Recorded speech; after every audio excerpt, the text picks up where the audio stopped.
નમસ્તે દોસ્તો, આજે આપણે બનાવીશું કાજુ ગાંઠિયાનું શાક. તો વિડીયોમાં લાસ્ટ સુધી બન્યા રહેજો. ને જો તમને અમારા વિડીયો ગમતા હોય તો લાઈક કરો, કોમેન્ટ કરો ને આવી જ અવનવી રેસીપી જોવા માટે ચેનલને સબસ્ક્રાઈબ કરો.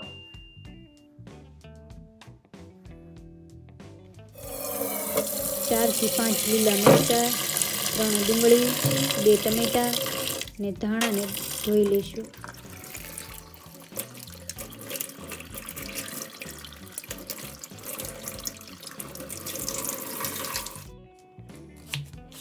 ડુંગળીને કાપી લઈશું. મોટી મોટી રાખીશું, મિક્સીમાં પેસ્ટ બનાવવાની છે ને એટલે. મિક્સીમાં નાખી દઈશું. હવે ટમેટા કાપી લઈશું. ટમેટાને પણ મોટા મોટા જ રાખીશું.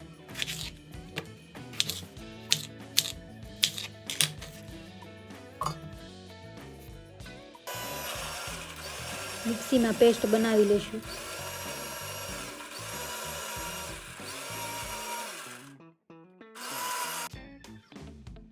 આપણી પેસ્ટ બની ગઈ છે. મરચાંને પણ કટ કરી લઈશું.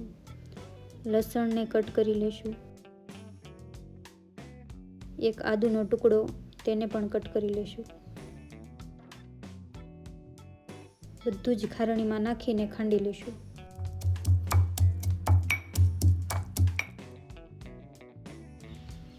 મરચાં, આદુ અને લસણની પેસ્ટ બની ગઈ છે.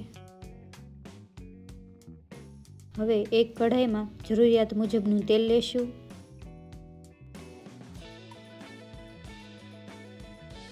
તેલ ગરમ થાય તેમાં 1 વાટકી જેટલા કાજુ નાખીને તળી લેશું.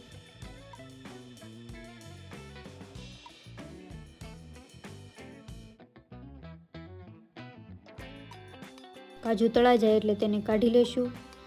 હવે તે જ કઢાઈમાં જીરું, હિંગ નાખીને વઘાર કરીશું. આદુ, લસણ અને મરચાંની પેસ્ટ નાખીશું.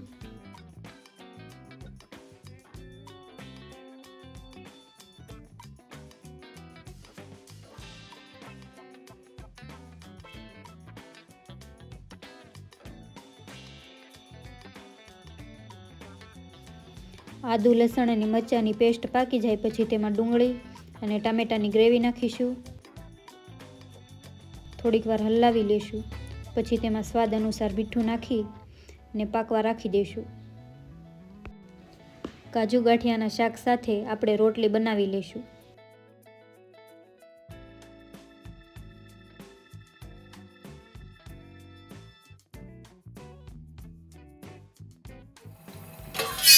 ડુંગળી ટામેટાની ગ્રેવી પાકી ગઈ છે અને ઉપરથી તેલ પણ છૂટું પડી ગયું છે. તો થોડીક વાર હલાવી લેશું ને આપણા મસાલા કરી લેશું. હળદર, ચટણી પાવડર, કશ્મીરી મરચું બધું જ નાખી અને હલાવી લેશું. હવે મરચું પાકી ગયું છે તો તેમાં અડધો ગ્લાસ જેટલું પાણી નાખીશું.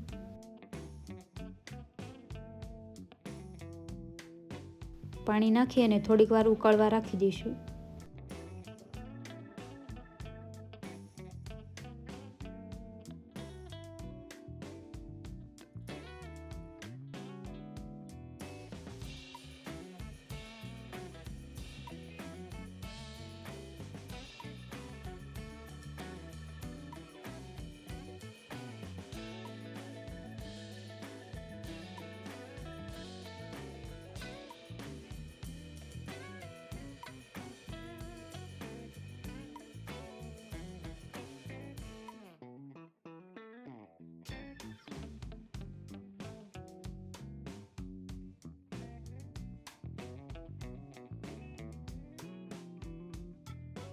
તેમાં હવે ગાંઠિયા નાખીશું. ફ્રાય કરેલા કાજુ નાખીશું.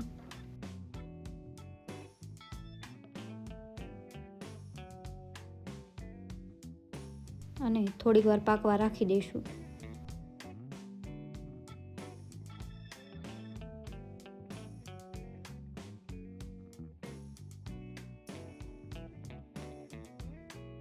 આપણું કાજુ ગાંઠિયાનું શાક બનીને તૈયાર થઈ ગયું છે.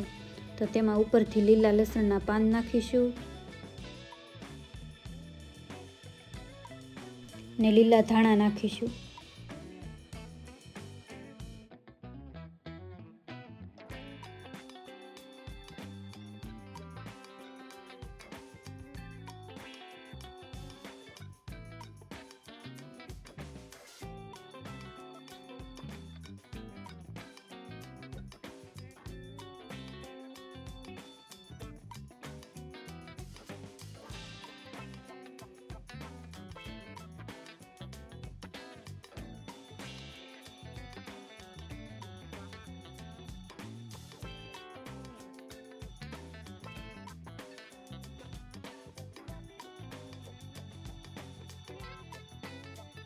કાજુ ગાંઠિયાના શાકની રેસીપી કેવી લાગી? વિડીયો ગમ્યો હોય તો લાઈક કરો, શેર કરો, કોમેન્ટ કરો ને ચેનલમાં નવા હોય તો ચેનલને સબસ્ક્રાઈબ કરો ને વધુમાં વધુ શેર કરો. Thank you.